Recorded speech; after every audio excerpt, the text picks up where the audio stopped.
All right, welcome back to the chemistry classroom. We're going to do another chemical demonstration today. As always, back behind the camera, my son Ethan. Say hi, Ethan. Hello. Okay, so today is going to be called the thermite reaction. And maybe you've heard of this, maybe you haven't, but it's going to be a very exothermic reaction. Remember, exothermic means energy given off. And so this reaction is going to involve aluminum metal. It's going to react with iron oxide, Fe2O3. Otherwise known as rust. So there's iron oxide or rust, and it's going to be a single replacement reaction. The aluminum is going to come and replace the iron. So on the product side we have iron, and now the oxygen is with the aluminum. Well, this reaction releases so much energy that this iron is going to be so hot that it's going to be a liquid.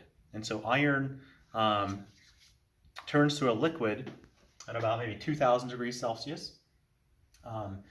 And so what we're going to do here is we're going to do this outside, and the energy it takes for this thermite reaction to go is really, really high. We call that activation energy, the amount of energy it takes to get the reaction going. So in this beaker, we have the aluminum and the iron oxide right here, but nothing is happening. There's no reaction going on. And so what we're going to do is we're going to take what looks to be like a 4th of July sparkler, and it's going to provide enough temperature to get the reaction to proceed. And so what we will see is molten iron in the liquid state, dripping out of a flower pot. We're going to do this outside in a flower pot, a clay flower pot, and we will see that liquid iron dripping back down. Let's go outside and look at this demonstration. Okay, we're outside, and what we have is a clay flower pot. It does have the thermite in it, so it's a mixture of iron oxide and aluminum. And I have sort of a pan of sand underneath that the molten iron is going to fall in. So right now, that thermite mixture right there, if I were to take a match and put a lit match, nothing would happen. The temperature isn't high enough. The ignition temperature is around 1300 degrees Celsius. Even if I took my torch of science and put the flame of the torch of science into the thermite, you would not have any ignition. So you need something that's going to have a higher temperature. So I have this thermite igniting device, which is kind of like a 4th of July sparkler. I think it has magnesium in it. So I'm going to ignite this sparkler, this thermite igniting device, and I'm going to put it in the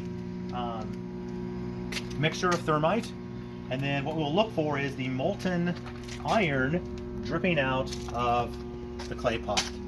So I'm going to light the sparkler, shut off the torch, and now we put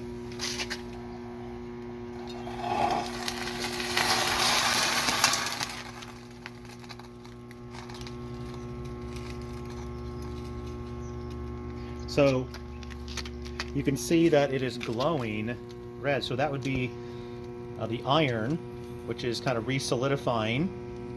And you know, it got so hot that the clay pot been cracked a little bit right through there. And as I kind of stand right here, Ethan, go show the top of that. Don't put your face over it, but look over there. So it's still glowing.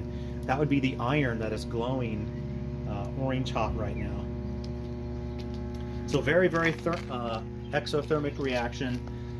So this reaction is still used for like welding, and especially, let's say, in welding railroad tracks.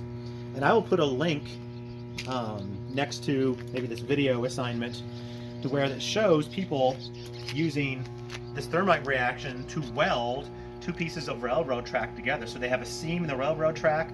They would put some thermite over the seam, have the reaction go, and you have that iron that then forms over that seam, and then they would grind it off smooth.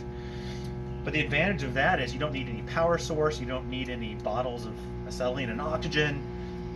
It's a pretty simple way to do that. All right, I hope you enjoyed this video, and I'll see you next week.